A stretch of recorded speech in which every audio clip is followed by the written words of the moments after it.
à Jeju. On dirait trop les apparts. Alexandra Major, elle est au dernier étage. Et il court à la dernière minute pour venir la chercher, mais elle est déjà partie. Dernière étape de notre séjour en Corée du Sud, Jeju, une île située au sud de la Corée du Sud que j'avais absolument envie de visiter parce que il y a quelques années, j'avais un Samsung et mon fond d'écran, c'était une illustration de la ville de Jeju avec ses bâtiments les plus célèbres, mais je me suis dit j'aimerais trop visiter cet endroit un jour. C'est maintenant chose faite. Nous sommes arrivés la veille, le temps de poser les affaires, de s'installer à l'hôtel. Donc le lendemain, on a voulu aller visiter le Dongmun Market.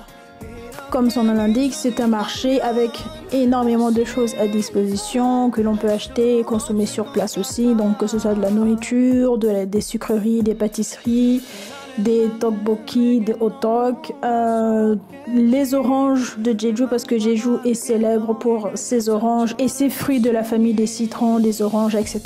Et on a pu aussi acheter quelques produits locaux, notamment du magoli, donc c'est de l'alcool fait à base de riz.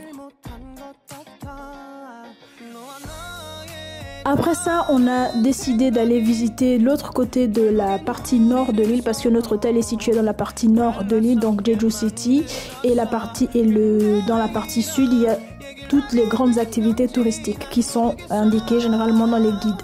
Donc on a marché le long de la corniche pour se rendre au centre-ville et on est tombé sur un parcours. On a fait zéro préparation pour Jeju, vraiment on est parti en mode allez, c'est la fin du voyage. Relax à mort, il n'y a plus vraiment de programme. Mais on est tombé par hasard sur une sorte d'exposition de parcours déterminé pour visiter différentes sculptures, différentes œuvres artistiques. Et il y avait 18 ou 19 étapes, je ne me rappelle plus exactement, mais on les a quasiment toutes faites.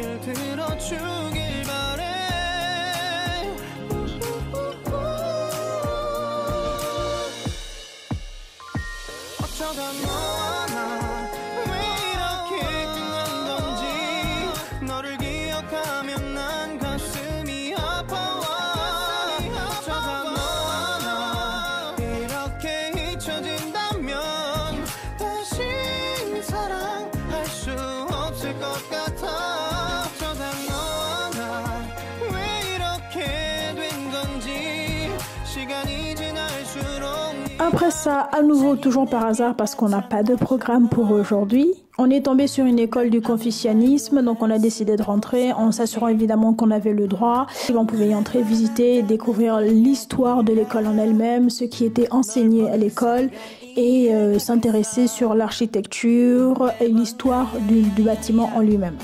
Et d'ailleurs, à côté de cette école du confucianisme, il y a une école primaire normale et on entendait les enfants jouer. Et lorsque la fin de la récré a sonné, en fait, on les a rappelés. Ils étaient les gens « Oh non, on n'a pas envie de rentrer en cours, on n'a pas envie de rentrer, on veut continuer à jouer. » C'était trop marrant.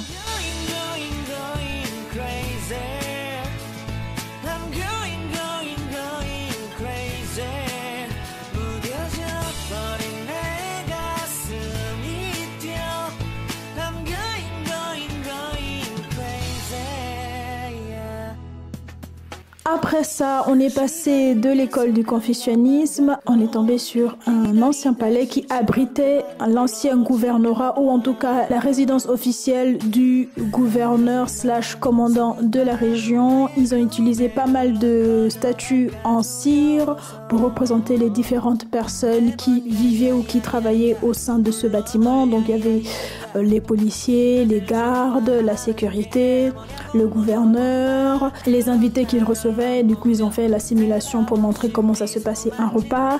Il y avait également un endroit dans le bâtiment qui servait de cours de récréation pour les enfants pour s'amuser et en même temps à genre 30 cm à côté c'était un espace de torture et de punition. Donc j'ai pas très bien compris comment ils arrivent à mixer les deux, mais en tout cas c'était très riche culturellement, on a appris énormément de choses dessus et c'était très beau, très coloré, on a vraiment passé un très bon temps là-bas.